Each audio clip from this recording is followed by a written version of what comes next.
Students, NCERT maths class 9th में आप सभी का स्वागत है। आज हम करेंगे प्रश्नावली 1.3 में प्रश्न क्रमांक 1 का चौथा प्रश्न। इसके पहले हम लोगों ने 3 प्रश्न किए हुए हैं। जिन बच्चों ने नहीं देखे हैं वो जाकर इसके पहले वाले वीडियोस में देख सकते हैं और चैनल की प्लेलिस्ट पर जाकर वहां से क्लास 9th सेलेक्ट करके देख सकते हैं। तो आज हम बात करेंगे चौथे प्रश्न की, और चौथा प्रश्न जो है वो दिया गया है 3/13 और क्वेश्चन जैसा कि आप जानते हो कि इसमें दिया गया था, निम्नलिखित भिन्नों को दशमलव रूप में लिखिए और बताइए कि प्रत्येक का दशमलव प्रसार किस प्रकार का है। तो दशमलव रूप में लिखना है और ये बताना है कि किस तरीके का दशमलव प्रसार है। तो भाग देना है, सीधी सी बात ये है कि हमें भाग देना है और जो आंसर आएगा उसे हमें लिखना है कि किस टाइप का है। जैसे कि कोई आंसर आ जाता है जैसे 2.45, तो ये हम कहेंगे, अब इसके बाद उत्तर नहीं आता है और शेषफल 0 हो जाता है तो हम कहते हैं कि शांत दशमलव है।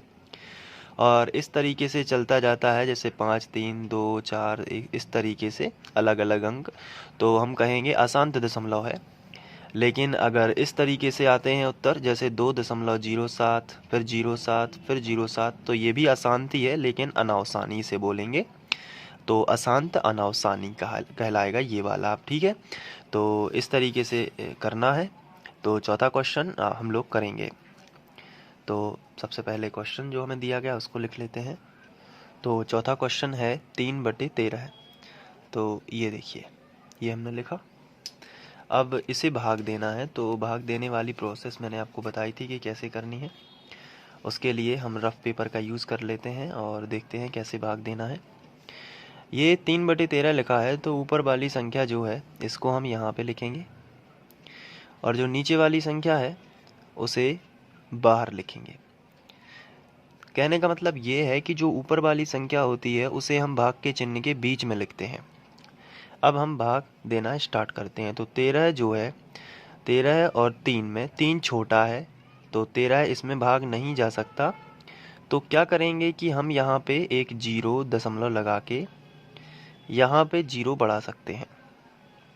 अब 13 का भाग 30 में चला जाएगा। 13 एकम 13, 13 दूनी 26, 13 तिया 39 ज़्यादा हो जाएंगे तो 13 दूनी 26।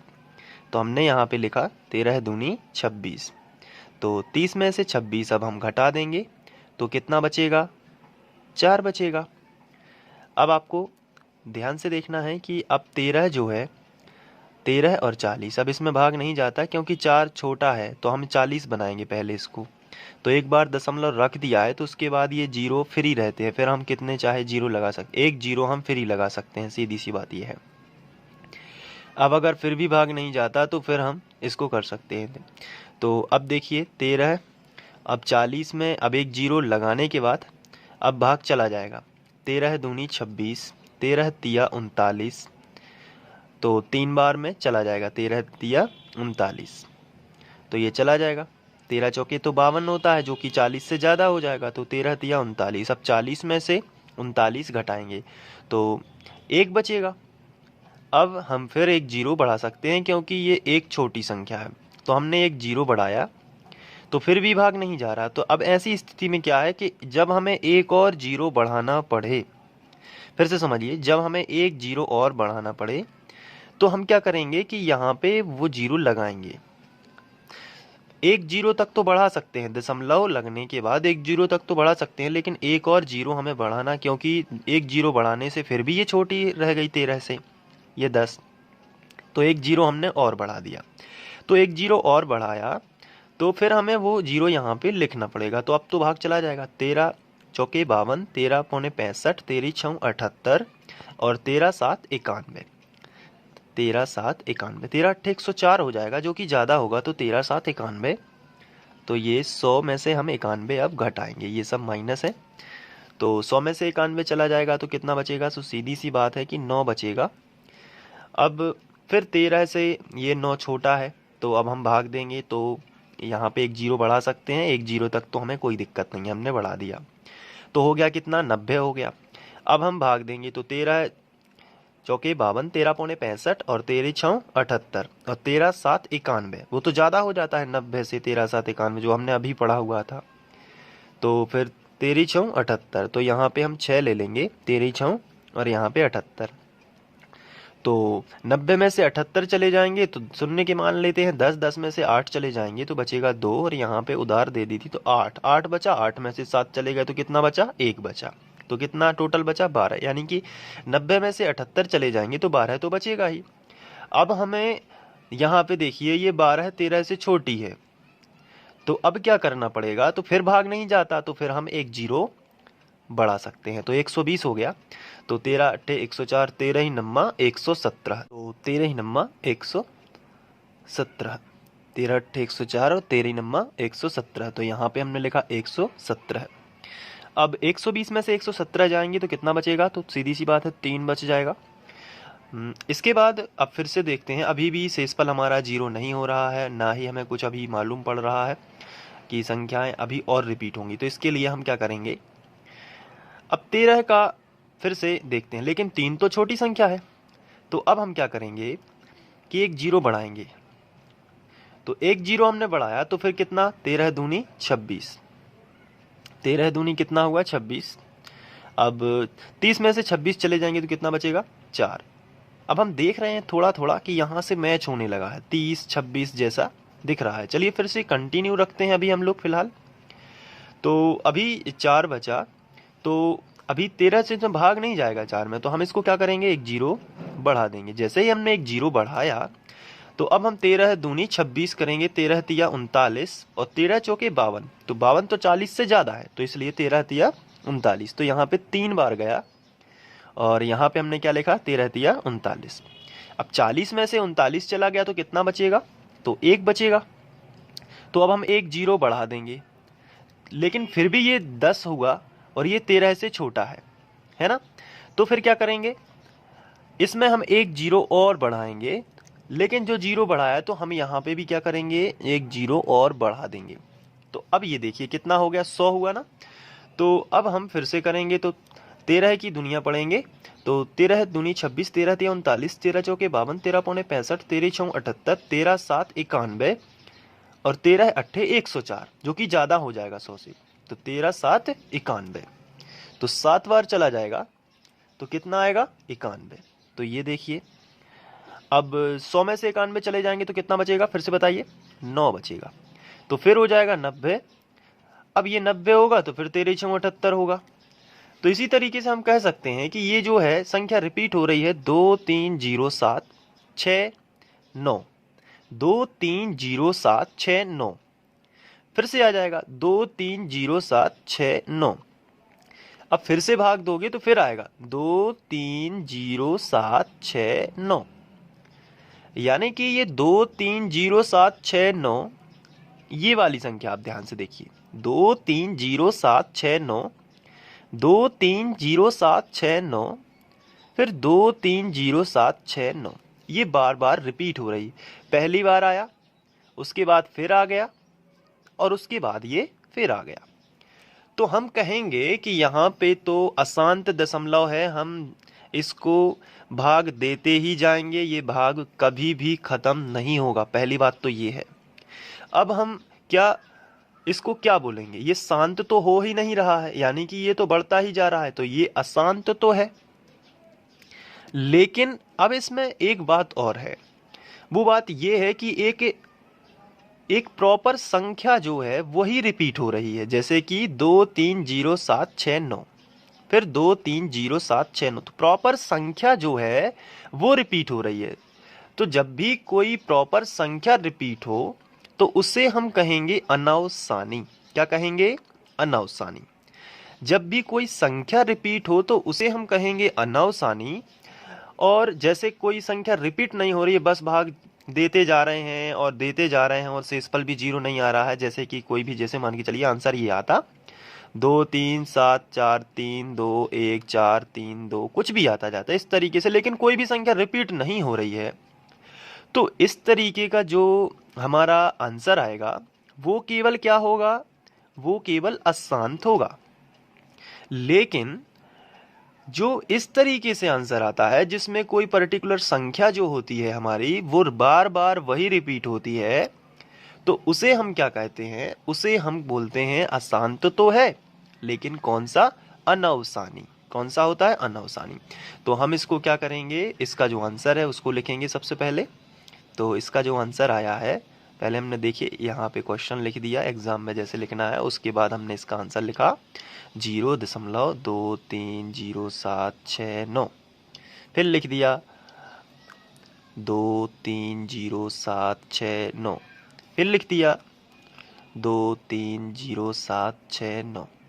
अब इसको हम ऐसे भी बोल सकते हैं कि 0.230769 और ये डैश लगा दिया। ये जो डैश है, सॉरी थोड़ा सा इधर हो गया, ये आपको सिंगल डैश लगाना है, डबल बिल्कुल भी नहीं है, सिंगल डैश है। तो ये डैश क्या बताता है कि ये संख्या बार बार रिपीट हो रही है, तो ये है शांत तो है, यानी कि शांत तो है, शांत दशमलव है, लेकिन कैसा है? साथ में अनवसानी भी है। तो शांत दशमलव है और अनवसानी दशमलव है। तो इस तरीके से आपको ये करना है। तो एक बार यदि आप समझ लेते हैं तो फिर इसे आसानी से कर पाएंगे। अब इसके बाद एक क्वेश्चन और दिया गया है, इसी में 2/11 है, तो इसको भी हमें भाग करना है। तो आइए हम यहाँ पे इसका भाग करते हैं। सबसे पहले क्वेश्चन लिख लेते हैं। तो ये रहा हमारा क्वेश्चन। अब इसको हमें भाग करना है, तो इसके लिए हम फिर रफ का यूज करेंगे और 2/11 है। तो क्या 11 में 2 का भाग नहीं जाएगा? तो फिर हम 0 दशमलव करेंगे और यहाँ पे एक 0 क्या करेंगे? बढ़ा देंगे। एक 0 हमने बढ़ा दिया, तो अब चला जाएगा ना। 11 एकम 11 है, 11 है दूनी 22, ये 20 से ज़्यादा हो जाएगा, तो 11 एकम 11 है। ऐसा ही चलने दीजिए। अब 20 में से 11 चले जाएंगे तो कितना बचेगा? 9 बचेगा। ठीक है, फिर भी ये 9 छोटा है, अब ये भाग नहीं जाता, तो हम यहाँ पे क्या करेंगे? एक दशमलव सॉरी 0 बढ़ाएंगे। दशमलव के बाद एक 0 तो हमें परमिशन है बढ़ाने की, तो हमने एक 0 बढ़ा दिया। तो 11 8 88 और 11 9 99। तो 11 9 99 होंगे, जो कि 90 से ज़्यादा, तो 11 8 88 हो जाएगा हमारा। तो 90 में से 88 चले जाएंगे तो कितना बचेगा बताइए? 2 बचेगा। फिर ये देखिए यहाँ पे शेषफल जो है, भाग जो हमारा भाजक है उससे छोटा है, ये कहलाता है शेषफल, ये कहलाता है भाजक, तो छोटा है। तो फिर क्या करेंगे? फिर हम एक 0 बढ़ाएंगे, तो ये हो गया 20। अब 11 एकम 11 है और 11 है दूनी 22, 22 तो 20 से बड़ा हो गया, तो 11 एकम 11 है। तो फिर हमने 20 में से 11 घटाया तो कितना बचेगा? 9 बचेगा। तो फिर ये छोटा है, तो फिर हमने यहाँ पे 0, तो फिर 11 8 88 हो जाएगा। तो 90 में से 88 चले जाएंगे तो कितना आएगा बताइए? 2 आएगा। तो यहाँ पे एक चीज देखिए ध्यान से, 0.1818 ये आता ही जाएगा, 1818 अनंत समय तक आप इसको करते जाइए, ये आता जाएगा, कभी भी समाप्त नहीं होगा। तो ये अशांत तो है, लेकिन मैं आपसे पूछता हूँ कि क्या ये अनवसानी है? क्या आप बता सकते हैं कि क्या ये अनवसानी है? तो आपका सही जवाब क्या होगा? कि हाँ, ये अनवसानी है। क्यों है? क्योंकि इसमें एक पर्टिकुलर अंक जो है 181818 ये रिपीट हो रहा है। तो ये रिपीट हो रहा है, इसलिए तो ये क्या है? अनवसानी है। तो इसको हम अनवसानी बोलेंगे। सबसे पहले हम इसको लिख लेते हैं। जैसे कि हमें क्वेश्चन दिया गया था 2/11 है, हमने इसका भाग किया तो हमने क्या आंसर पाया? 0.181818 और करते चले जाएंगे तो ये 18 होता जाएगा अनंत समय के लिए। लेकिन फिर भी हम इसको इस तरीके से लिख सकते हैं 0.18 के ऊपर ये डैश, और ये अशांत दशमलव है, और साथ में कैसा है? अशांत है, लेकिन एक पर्टिकुलर संख्या रिपीट हो रही है। कोई ऐसा नहीं है कि संख्या बदलती जा रही हैं और ये अलग अलग संख्या आ रही है हर बार, ऐसा नहीं है। तो अशांत के साथ ये अनवसानी दशमलव है, अनवसानी। तो उम्मीद है कि आप लोगों को ये समझ में आ रहा होगा। और ये वीडियो आप फ्री ऑनलाइन कोचिंग के माध्यम से देख रहे हैं, और मेरा नाम संदीप खरे है। और इसी तरीके के वीडियोस देखने के लिए आप फ्री ऑनलाइन कोचिंग की प्लेलिस्ट पर जाकर पढ़ सकते हैं। ये मुझे इसलिए बोलना पड़ता है ताकि वीडियो की पहचान बनी रहे। ठीक है, अशांत अनवसानी दशमलव, ये इसलिए है। तो 2/11 का भी आप लोग इसको अच्छे से कर लेंगे। इसके बाद हम लोग बात करेंगे छठवें क्वेश्चन की। ये 5वां हुआ है। अब इसके बाद हम 6वां क्वेश्चन देख लेते हैं। तो 6वां क्वेश्चन क्या है हमारा, आइए देखते हैं। ये देखिए, ये 5वां भी किया है। 6वां है 329/400। तो इसको हम यहाँ पे लिखेंगे 329/400। तो इसको भी हमें भाग करना है। तो आइए देखते हैं कैसे हम इसको भाग करेंगे। तो सबसे पहले हम यहाँ पे इसको लिख लेते हैं 329/400। अब हम इसका भाग करेंगे। तो जैसा कि आप सभी जानते हैं कि हम लोग रफ का इस्तेमाल करते हैं भाग के लिए। ऊपर वाली संख्या भाग के चिन्ह के बीच में लिखना होता है। ऊपर वाली संख्या भाग के चिन्ह के बीच में, यानी कि 329, और जो नीचे वाली संख्या है ये हमें साइड में लिखना होता है। यहाँ पे हमने लिख दिया, ठीक है। अब क्या करना है बताइए, अब भाग देना है। तो छोटी संख्या है क्या 329? बिल्कुल छोटी संख्या है, तो हम 0 दशमलव लगाएंगे। तो अब हम एक 0 बढ़ा सकते हैं। तो अब चलिए पढ़ते हैं दूनिया। अगर हम 8 का गुणा कर देंगे 400 में तो 3200 आएगा, क्योंकि 2 0 है। 3290 है, यानी कि 8 बार करेंगे तो कितना आएगा, 3200 आ जाएगा। क्योंकि 8 चौके 32 और 2 0 ये ज्यों के त्यों। तो 3200 अगर हम 9 बार करेंगे तो और ज़्यादा हो जाएगा, 3290 से भी ज़्यादा, क्योंकि 90 ही बस यहाँ पे क्या है, एक्स्ट्रा है। तो घटाएंगे तो 90 ही बचेगा और बाकी सब क्रॉस हो जाएंगे। तो अब ये 90 जो है, अब ये 400 से फिर एक बार छोटा है, तो यहाँ पे एक 0 बढ़ा देंगे। तो 400 दूनी कितना होता है, 800, और 400 तिया 1200 हो जाएगा, जो कि 900 से भी ज़्यादा है। तो अब 900 में से 800 घटाना है। तो 900 में से 800 चले जाएंगे तो कितना बचेगा, 100 बचेगा, ठीक है। तो अब हमें क्या करना है, क्या इसमें भाग जाता है? तो आंसर है नहीं जाता है, क्योंकि 100 छोटी है, 400 बड़ी है। तो एक और हम 0 यहाँ पे बढ़ा देंगे, तो कितना हो गया, 1000। तो फिर 400 दूनी 800 ही होगा। क्यों होगा, क्योंकि अगर हम 400 तिया करेंगे तो 1200 हो जाएगा। तो 800 1000 में से 800 चले जाएंगे तो कितना बचेगा, 200। अब हम इसमें क्या है, छोटी है ये 200, 400 फिर बड़ी है, तो इसमें हमें इसको बड़ा करना है। तो यहाँ पे हम एक 0 और बढ़ा देंगे तो कितना हो गया, 2000। तो 4 पंचे 20, यानी कि हम 5 बार देंगे तो ये पूरा शेषफल 0 हो जाएगा। 5 शून्यम शून्य, 5 शून्यम शून्य, और पंचों के 20। तो कितना आया ये, 2000। शेषफल 0, यानी कि ये शांत दशमलव था। तो यहाँ पे हम लिखेंगे, इसका आंसर आता है 0.8225। और ये कैसा दशमलव है बताइए, शांत दशमलव। कैसा है, शांत दशमलव। ये इसलिए है क्योंकि इसमें कोई भी संख्या रिपीट नहीं हो रही है और ख़त्म भी हो गया है, क्योंकि यहाँ पे हमें शेषफल 0 मिला है। तभी ऐसी ही कंडीशन में हम इसे शांत दशमलव कहेंगे। और एक क्वेश्चन है यहाँ पे उसके बाद वाला, जो कि है 3/13। तो ये जो है आपको करना है, सॉरी 3/13 तो हमने कर लिया है। तो यहाँ पे सभी क्वेश्चन सॉल्व हो गए। मैं यहाँ पे देख रहा था थोड़ा, तो ये हमारा ये वाला क्वेश्चन लिखा था, यहाँ से हम लोग स्टार्ट कर चुके थे। इसके पहले वाले वीडियोस में ये 3 है, तो आप सभी को कर लीजिए। और ये इसमें हो गए 3, तो आप लोग इसको अच्छे से कर लीजिए और रिवाइज करते रहिए। रिवाइज करने से क्या होगा कि आप सभी सवालों की अच्छे से प्रैक्टिस कर पाएंगे, तो अच्छे अंक लेकर आएंगे। तो मिलते हैं अगले वीडियो में। Thank you. आज हम प्रश्नावली 1.3 का प्रश्न क्रमांक 2 हल करेंगे। तो इसमें हमें दिया गया है, आप जानते हैं कि 1/7 बराबर 0.142857 है। तो वास्तव में लंबा भाग दिए बिना क्या आप यह बता सकते हैं कि 2/7, 3/7, 4/7, 5/7 और 6/7 के दशमलव प्रसार क्या हैं? यदि हाँ तो कैसे? तो यहाँ पे मैं आपको एक बात बता देना चाहता हूँ कि 1/7 जो है, इसका अगर हम भाग करेंगे तो आंसर इतना आता है जो आपके सामने ये लिखा हुआ है। तो एक तो उन्होंने आंसर दिया है कि 1/7 का भाग दोगे यदि आप, तो इतना आता है। और आप जानते हैं, यानी कि ये हमें सबको पता है कि हम यदि भाग देते हैं तो आंसर हमारा इतना आता है। तो वो कह रहे हैं कि 2/7 का भी हम भाग दे सकते हैं। तो क्या हमें भाग ना भी यदि हम दें, कहने का मतलब ये है कि उतना लंबा हमें 2/7 का भाग नहीं भी देना है, तो क्या हम इसका डायरेक्ट आंसर बता सकते हैं? इसी प्रकार 3/7 का भी क्या हम डायरेक्ट आंसर बता सकते हैं? तो ये उन्होंने हमसे पूछा है कि लंबा भाग दिए बिना, यानी कि हमें इसका भाग नहीं देना है, और फिर भी क्या हम इसका आंसर बता सकते हैं? तो ये जो है यहाँ पे हमसे पूछा गया है।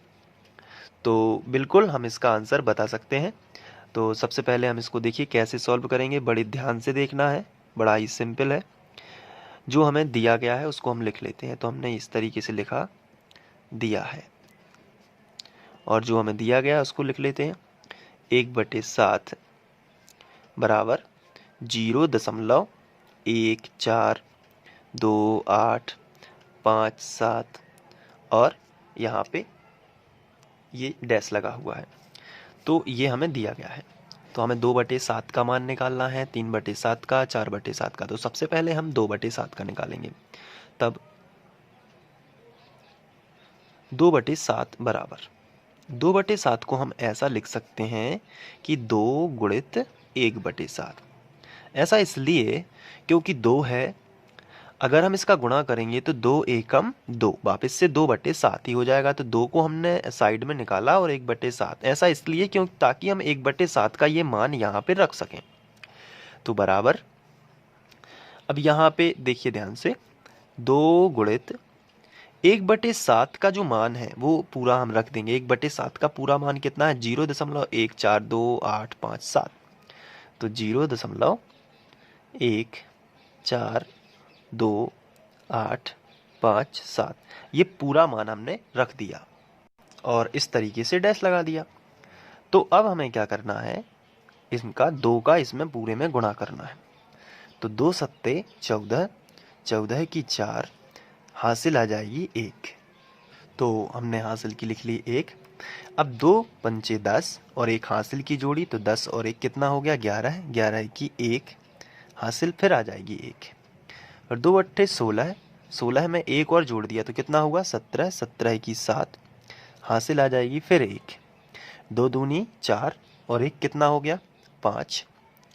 अब देखिए, अब हासिल नहीं आई है, तो अब देखिए ध्यान से, 2 चौके 8 और 2 एकम 2 और दशमलव ज्यों का त्यों और 2 शून्यम 0, और ये हमने डैश लगा दिया। तो आप देखेंगे कि हमने 2/7 का भाग नहीं दिया है, लंबी विभाजन प्रक्रिया नहीं भी की है, और इसका हमें आंसर प्राप्त हो चुका है क्योंकि हमें 1/7 दिया गया था। तो इसी तरीके से हम 3/7, 4/7, 5/7, 6/7 सभी के लिए निकाल सकते हैं। जैसे कि 3/7, फिर आपको ये करके देख लेना है एक बार, ताकि आप इसे रिवाइज करेंगे तो अच्छे से दिमाग में आ जाता है। तो 3/7 है तो कैसे लिखोगे? 3 गुणित 1/7। तो फिर वही चीज, 3 लिखा तो 3, लेकिन 1/7 नहीं लिखना है, 1/7 का मान लिख देना है। कितना है? 0.1428 और 5 7, और ये डैश लगा देना है। अब हम गुणा कर देंगे तो 30 आते 21, 21 की 1 हासिल आ जाएगी 2। अब 30 5 15, 15 और हासिल की 2 जोड़िए तो 15 में 2 जोड़ा तो 17, 17 की 7 हासिल फिर आ जाएगी 1। 3 8 24 और 1 हासिल की 25, 25 की 5 हासिल आ जाएगी 2, 3 दूनी 6 और 2 8, और 3 चौके 12, 12 की 2 हासिल आ जाएगी 1, 3 एकम 3 और 1 हासिल की 4। दशमलव रखा है तो दशमलव और 3 शून्यम 0। तो ये हमने यहाँ पे इसका आंसर निकाल लिया बिना लंबी विभाजन प्रक्रिया के ही। तो फिर हम 4/7 का भी निकाल सकते हैं। तो हमने लिखा 4/7, तो कैसे लिख सकते हैं हम? 4 गुणित 1/7।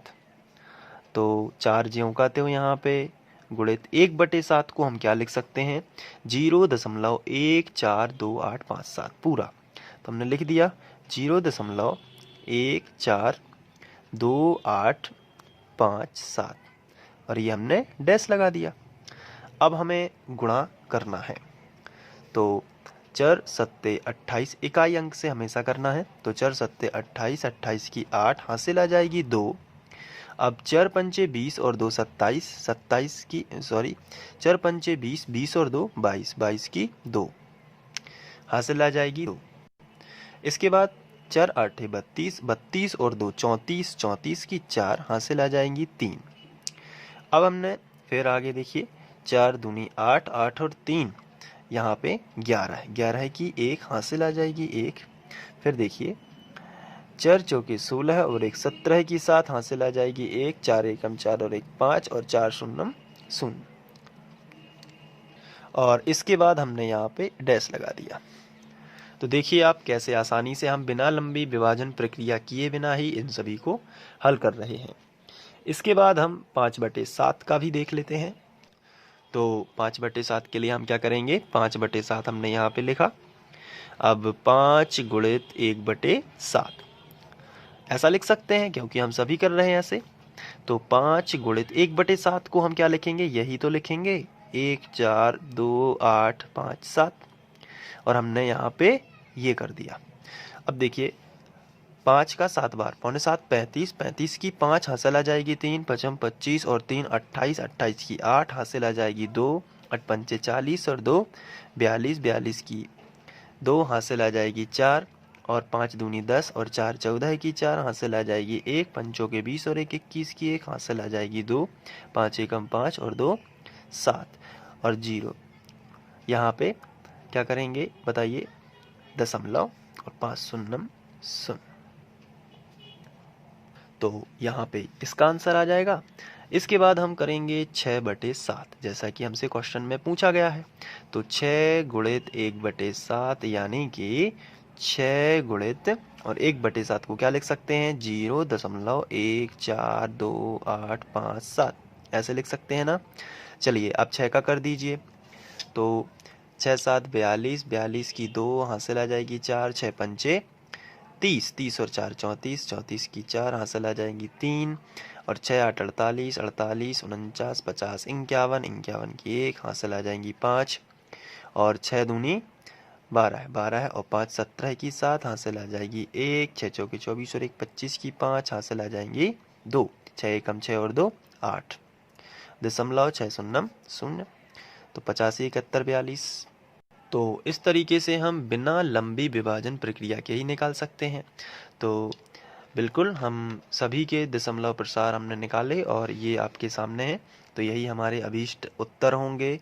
तो ऐसे ही आपको एग्ज़ाम में करके आना है। और आज हम प्रश्नावली 1.3 में प्रश्न क्रमांक 3 हल करेंगे। और ये प्रश्न परीक्षा की दृष्टि से काफ़ी इम्पोर्टेंट है। ये प्रश्न कई बार पूछे गए हैं, तो आपको क्या करना है, इनको बहुत अच्छे से समझना है। तो सबसे पहले हम इस क्वेश्चन को इस क्वेश्चन की थीम को समझेंगे कि इस क्वेश्चन में हमसे पूछा क्या गया है। इस क्वेश्चन में दिया गया है, निम्नलिखित को P/Q के रूप में व्यक्त कीजिए। तो P/Q यानी कि क्या कहलाता है, P/Q यानी कि बटे वाली संख्या। आप नॉर्मली देखते होंगे जैसे कि 3/5 या 2/5, ये जो संख्याएं होती हैं इन्हें हम P/Q वाली संख्या बोलते हैं। इसे हम परिमेय संख्या भी बोलते हैं और इसे ही हम भिन्न संख्या भी बोलते हैं। क्या बोलते हैं, भिन्न संख्या। तो ये जो संख्याएं होती हैं इस तरीके से। तो ये जो हमें 3 क्वेश्चन दिए गए हैं, इन्हें 3 संख्याओं को भी हम निरूपित कर सकते हैं, यानी ये संख्याएं हैं। तो इन्हें हम P/Q के रूप में हमें बदलना है। ये क्वेश्चन में कहा है कि दशमलव में संख्याएं हैं तो इन्हें बटे में बदलिए, यानी कि P/Q के रूप में बदलिए। तो इनको थोड़ा बटे में बदलना, ऐसे डायरेक्ट नहीं बदल सकते। जैसे यहाँ पे लिखा होता 0.6, 0.6 अकेला होता तो हम इसे बोलते हैं कि इसे तो बटे में बदलना आसान है, क्योंकि यहाँ पे 6 लिख दिया और नीचे बटे खींच दिया, और दशमलव को हम 1 मान लेते हैं, और दशमलव के बाद जितने अंक होते हैं उतने जीरो लगा देते हैं। जैसे 1 अंक है तो 1 जीरो लगा दिया, तो जैसे 6/10 हो गया। इसी तरीके से अगर कोई संख्या होती है जैसे 0.63 है, तो यहाँ पे ये संख्या 0.63 है। अब इसे हमें बटे के रूप में बदलना है, तो बड़ा ही सिंपल है। ऊपर वाली संख्या पहले हमने बिना दशमलव के इस तरीके से लिख दी है। उसके बाद नीचे हम बटे खींचते हैं और दशमलव का 1 मानते हैं। और दशमलव के बाद जितने अंक हैं, कितने अंक है दशमलव के बाद, 1 और 1 2, तो 2 जीरो रख देते हैं ऐसे। तो दशमलव के बाद हम 2 जीरो रख देंगे तो ये हमें भिन्न के रूप में मिल जाएगी। लेकिन दिक्कत ये है कि 0.6 डैश को कैसे हम p/q के रूप में बदलें, क्योंकि इसके ऊपर तो डैश लगा है, यहाँ पे भी, यहाँ डैश लगा है और यहाँ भी डैश लगा है। तीनों मतलब दशमलव के बाद तीनों अंक है, तीनों पर डैश लगा है। तो कैसे हम इनको p/q के रूप में बदलेंगे? तो इसको करने के लिए एक सिंपल मेथड है, आइए उसको करते हैं। तो इसके लिए हम पहला क्वेश्चन ले लेते हैं सबसे पहले, और ये है 0.6 डैश। बड़े ध्यान से देखना है, काफ़ी इम्पोर्टेंट है, परीक्षा में पूछा गया है। तो हमने जो हमें संख्या दी रहती है उसे हम सबसे पहले x के बराबर मानते हैं। जैसे कि ये संख्या दी गई है तो इसे हम क्या करेंगे, x के बराबर ले लेंगे 0.6 डैश। अब ये डैश का मतलब होता है कि x बराबर, हम इसको एक बार फिर से दिखाएंगे, 0.66666, ऐसे हम अनंत तक इसको लिखते जाएंगे, क्योंकि डैश का मतलब है कि ये 6 बार बार आ रहा है। तो बाकी हम नहीं लिखेंगे, दशमलव के बाद केवल हम 4 अंक ही लिखना पसंद करेंगे और उसके बाद डैश डैश लगा देंगे, और जो भी हमारी इक्वेशन बनेगी उसे हम समीकरण 1 बना देंगे। देखिए कितना सिंपल है। अब इसके बाद हमारा सेकंड स्टेप क्या रहेगा? तो सेकंड स्टेप ये रहेगा कि दोनों पक्षों में 10 का गुणा करेंगे। अब आपके मन में सवाल ये आया होगा कि 10 का ही क्यों गुणा करेंगे? तो ये देखिए, दोनों पक्षों में 10 का गुणा करना है, लेकिन ये 10 का ही क्यों गुणा करेंगे? हम 100 से भी तो कर सकते हैं, हम 1000 से भी तो कर सकते हैं, या कोई अन्य संख्या से भी तो कर सकते हैं। तो इसका आंसर सुनिए, 10 से गुणा इसलिए करना है क्योंकि एक अंक पर डैश लगा है। अगर एक अंक पर डैश लगा है, इसका मतलब ये होता है कि अगर एक अंक की पुनरावृत्ति बार बार हो रही है तो 10 का गुणा करेंगे। अगर 2 अंक की पुनरावृत्ति बार बार हो रही है, जैसे 0. ऐसे होता 0.63 होता और 63 पर डैश लगा होता, तो यहाँ पे 2 अंक के ऊपर डैश लगा है तो हम 100 से करेंगे, क्योंकि यहाँ पे 2 अंक की पुनरावृत्ति होगी, 63 63 63 63। तो क्या है, इसमें 2 अंक बार बार रिपीट हो रहे हैं, तो कितने से गुणा करेंगे? 100 से। और इसी तरीके से अगर 3 अंक रिपीट होंगे, अगर 3 अंक रिपीट होंगे, जैसे कि 0. हमारा तीसरा क्वेश्चन है 0.001, इस पर डैश लगा है, तो इसका मीनिंग ये है कि यहाँ पे 3 अंक रिपीट होंगे, तो यहाँ पे हम 1000 से गुणा करेंगे।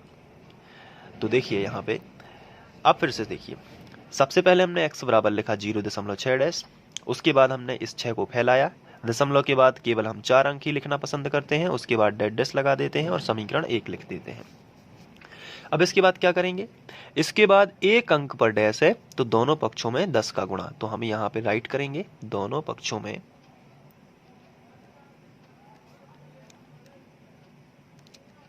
कितने से गुणा? 10 से गुणा।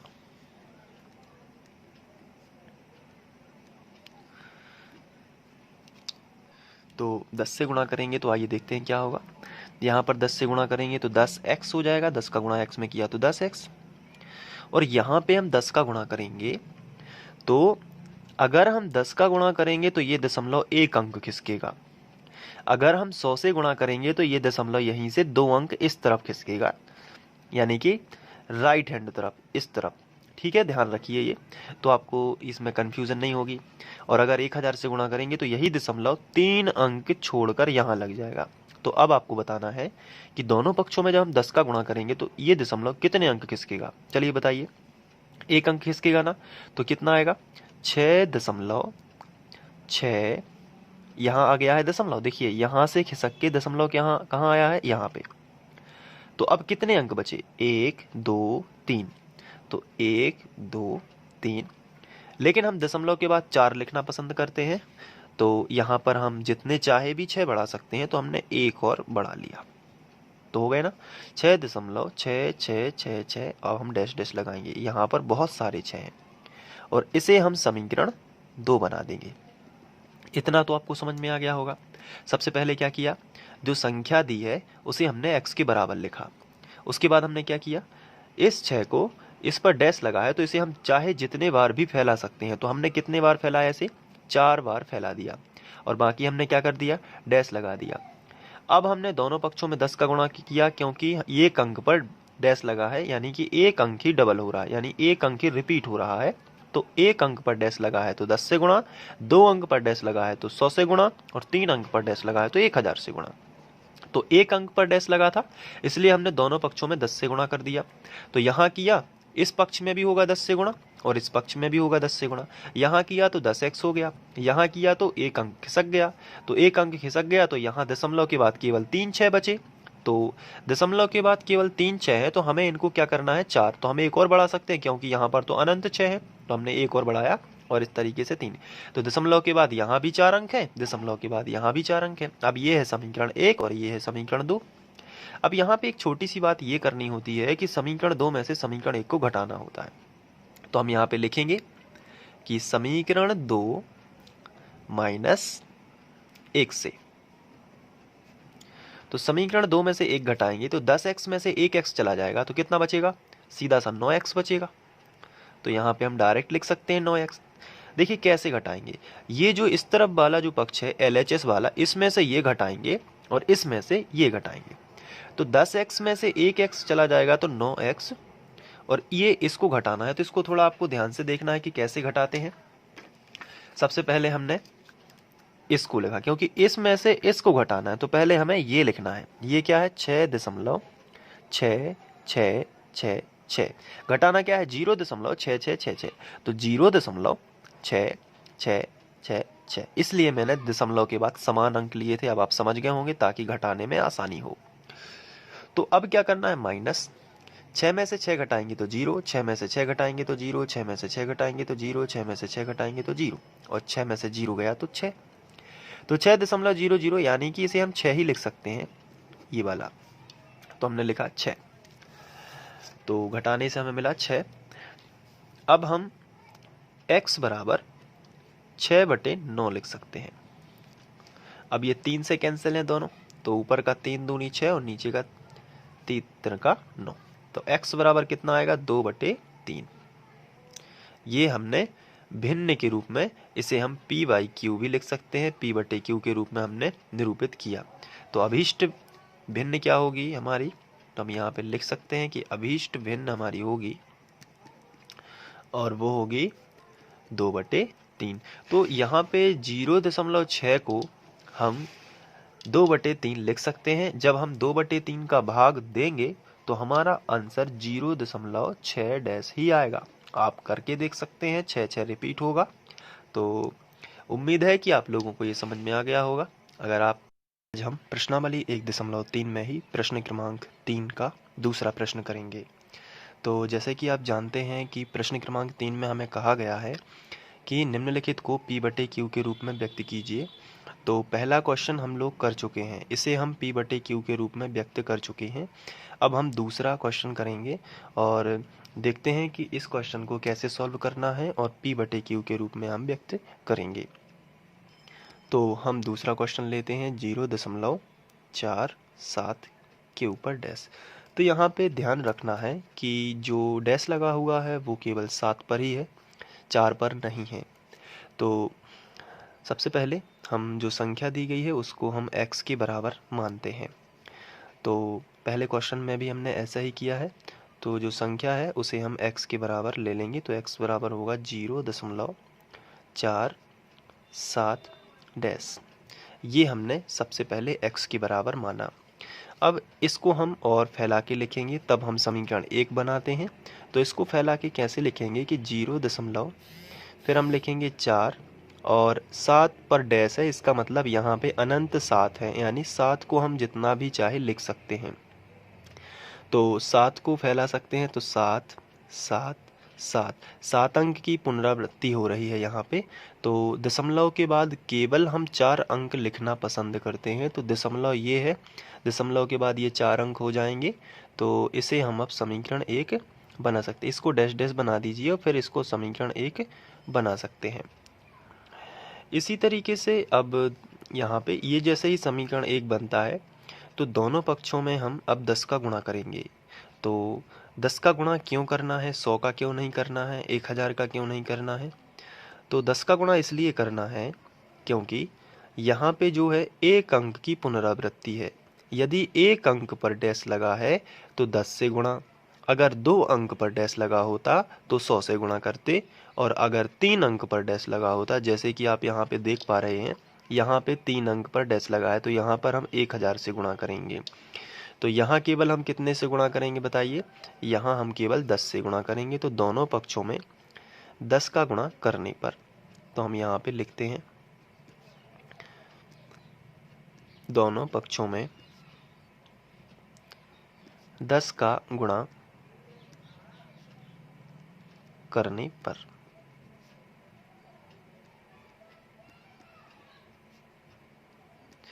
तो यहाँ 10 का गुणा होगा तो 10x हो जाएगा, 10 गुणित x यानी कि 10x। तो यहाँ भी 10 का गुणा हो रहा है और इस तरफ भी होगा 10 का गुणा, तो बराबर लगा है तो बराबर ज्यों का त्यों। यहाँ हम 10 का गुणा करेंगे, तो 10 का गुणा करते हैं तो दशमलव इस तरफ 1 अंक खिसकता है, अगर 100 का गुणा करेंगे तो 2 अंक। तो 10 का गुणा करेंगे तो दशमलव यहाँ से यहाँ 1 अंक खिसक जाएगा, तो आएगा 4.777। यहाँ दशमलव, तो 4.777। लेकिन दशमलव के बाद हम 4 अंक लिखना पसंद करते हैं, दशमलव के बाद यहाँ 3 अंक हैं, तो यहाँ पे हम अनंत 7 बढ़ा सकते हैं, तो हमने एक 7 और बढ़ा दिया। अब हम डैश डैश लगा देंगे और इसको बना देंगे समीकरण 2। अब हमें इसके बाद हमारा जो अगला स्टेप होता है वो ये होता है कि हमें समीकरण 2 में से 1 घटाना होता है। तो हम यहाँ पे लिख देते हैं समीकरण 2 माइनस 1 से। तो समीकरण 2 में से 1 घटाना है, तो सीधा सा मतलब ये है कि इसमें से इसको घटाना है और इसमें से इसको घटाना है। तो 10x में से x चला जाएगा, तो 10x में से x चला जाएगा तो कितना बचा? 10x थे, उसमें से 1x चला गया तो 9x बचेगा। तो यहाँ पे हमने लिख दिया कि 9x बचा। यहाँ पे इसमें से इसको घटाना है तो हम रफ का इस्तेमाल करेंगे। तो यहाँ पे रफ पेपर है। अब सबसे पहले हम इसको लिखते हैं क्योंकि इसमें से ऊपर वाले को घटाना है। तो नीचे वाली संख्या लिखेंगे जो कि है 4.777 डैश डैश डैश, और ऊपर वाली संख्या कितनी है? 0.4777। ये ऊपर वाली संख्या है। नीचे वाली संख्या लिख दी हमने, अब ऊपर वाली संख्या भी लिख दी। अब इसको घटाना है तो चलिए घटाते हैं। 7 में से 7 जाएगा 0, 7 में से 7 जाएगा 0, 7 में से 7 जाएगा 0। अब यहाँ पे 7 में से 4 जाएंगे तो कितना बचेगा? 3 बचेगा ना दशमलव, और यहाँ पे 4 में से 0 जाएगा तो 4 ही बचेगा। तो असल में हमें 4.3 प्राप्त होगा। दशमलव के बाद ये जो 0 हैं इनकी कोई यहाँ पे हमें आवश्यकता नहीं है, अननेसेसरी पॉइंट है, तो हम केवल 4.3 ही लेंगे, 4.3। लेकिन हमें फिर इस दशमलव को भी हटा देना है, तो इस दशमलव को हटाने के लिए एक प्रोसेस है। इसको तो हम आसानी से हटा सकते हैं। पहले हमने ऊपर 43 लिख दिया, नीचे दशमलव का हमने 1 लिया, और दशमलव के बाद जितने अंक हैं उतने 0 लगा दिए। दशमलव के बाद कितने अंक थे? 1 अंक था, तो हमने 1 0 लगा दिया। तो 43/10 को हम 4.3 जो है उसको भी लिख सकते हैं, या 4.3 को हम 43/10 लिख सकते हैं। तो कोई भी संख्या होगी, नॉर्मल संख्या को तो हम परिमेय संख्या में बदल सकते हैं। डैश वाले में ये प्रोसेस चलती है। लेकिन तो दशमलव का 1, दशमलव के बाद 1 अंक है तो 1 0 बढ़ा दिया, तो ये 43/10 हो गया। अब इसके बाद आगे बढ़ते हैं। ये 9 जो है ये गुणा में है, तो गुणा वाली संख्या बटे में आएगी। तो x बराबर, हमने ये ज्यों का त्यों लिखा 43/10, लेकिन ये गुणा वाली संख्या बटे में आएगी, तो बटे में 10 पहले से था और 9 भी आ रहा है, तो हम इसको गुणा में लिखेंगे। तो 10 पहले से था, 9 गुणा में है, तो ये बटे में आ गया, तो ये हो गया 10 गुणित 9। इसको और अच्छे से सॉल्व कर देते हैं तो 43/10 नाम 90। इस तरीके से ये क्वेश्चन सॉल्व हो जाएगा और हमारा आंसर आएगा 43/90। तो इस तरीके से सॉल्व करना है और ये आप इसको नोट भी कर सकते हैं। यहाँ से ये क्वेश्चन है तो आप इसको नोट कर लीजिए। हम लोग प्रश्नावली 1.3 में ही प्रश्न क्रमांक 3 हल करेंगे और प्रश्न क्रमांक 3 में हमें P/Q के रूप में व्यक्त करना है और इसके पहले हम लोग 2 क्वेश्चन कर चुके हैं।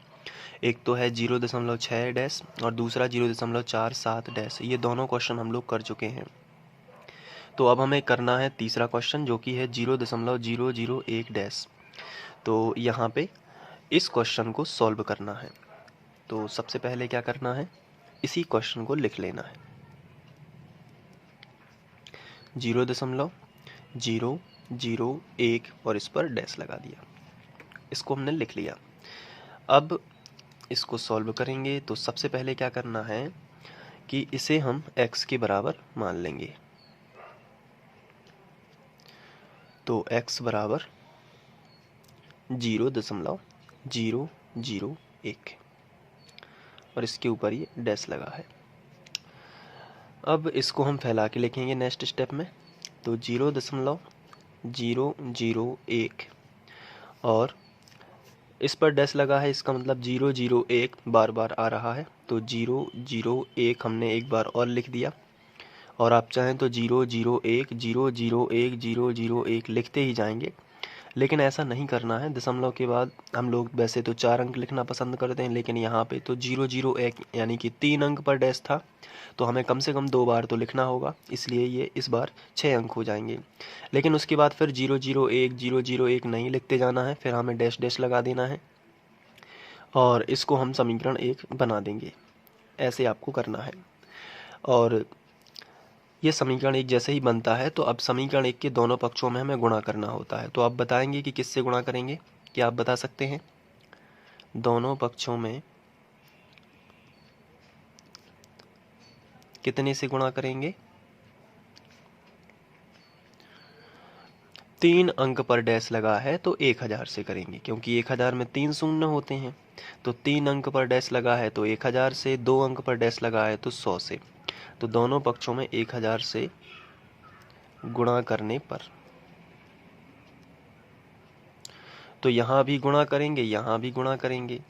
तो सबसे पहले यहाँ करेंगे 1000 से तो 1000x हो जाएगा इस वाले पोर्शन में। फिर बराबर लगा है तो बराबर लगा दिया। अब इस वाले पोर्शन में भी हमें 1000 से गुणा करना है तो 1000 से गुणा करेंगे तो ये जो दशमलव है ये यहाँ से 3 अंक खिसक जाएगा। तो 3 अंक खिसकेगा। अगर हम 10 से गुणा करते थे तो 1 अंक खिसकता था, 100 से करते थे तो 2 अंक खिसकता था, लेकिन अब कितने से करना है? अब 1000 से करना है तो 3 अंक खिसक जाएगा। तो दशमलव पहुँच जाएगा यहाँ पे तो उसके पहले केवल 1 मिलेगा, तो 1 दशमलव और फिर 001 तो 001 और एक बार हम यहाँ पे डैश डैश का मतलब है कि 001 की पुनरावृत्ति है, तो हम एक बार और लिख सकते हैं 001 ताकि घटाने में आसानी हो। तो 001 हमने एक बार और लिख लिया। तो दशमलव के बाद यहाँ भी 6 अंक हैं, दशमलव के बाद यहाँ भी 6 अंक हैं, बाकी फिर हमने डैश डैश लगा दिया और इसे हम समीकरण 2 बना देंगे। तो इतना करने के बाद हम समीकरण 2 में से 1 को घटाते हैं, ये मेथड है। तो समीकरण 2 में से 1 घटाएंगे तो पहले हम लिख लेंगे कि समीकरण 2 माइनस 1 से, तो इसमें होगा क्या कि इसमें से ये घटाना है और इसमें से इसको घटाना है। तो 1000x में से जब एक x चला जाएगा तो 999 बचेंगे। तो यहाँ पे हम लिखेंगे 999x बराबर, अब इसमें से इसको घटाना है तो हम रफ पेपर का यूज़ कर लेंगे और यहाँ पर सबसे पहले हम ये नीचे वाली लिखेंगे, क्योंकि इसमें से हमें इसको घटाना है तो पहले हम इसको लिखेंगे 1.001 सबसे पहले हमने ये लिखा। इसके बाद इसमें से घटाना ये है तो हमने ये भी लिख लिया 0.001 पहले हमें ये लिखना है और माइनस कर देना है ये वाला। चलिए माइनस करते हैं। एक में से एक जाएगा तो जीरो, बाकी डैश डैश है ये, तो उससे कुछ नहीं होगा, क्योंकि एक में से एक चला गया जीरो, जीरो में से जीरो जीरो जीरो, एक में से एक गया फिर जीरो जीरो जीरो, एक में से जीरो गया तो एक, दशमलव ज्यों का था। तो केवल हमें यहाँ पे एक प्राप्त होगा, तो हम यहाँ पे एक लिखेंगे। अब इसके बाद हम अगले स्टेप में क्या करेंगे कि ये जो गुणा में है इसे बटे में पहुँचाएंगे, तो x बराबर आएगा 1/999, इस तरीके से। और ये जो है हमारा आंसर होगा। और हमारा जो क्वेश्चन था वो था 0.001 डैश, उसे हमने भिन्न के रूप में परिवर्तित कर दिया है। आप चाहें तो इसे नोट कर सकते हैं और अपने एक कोई भी आप रजिस्टर बना सकते हैं, उसमें आप नोट्स बनाते जाइए कि कौन कौन से क्वेश्चन मैं करा रहा हूँ और कैसे करा रहा हूँ।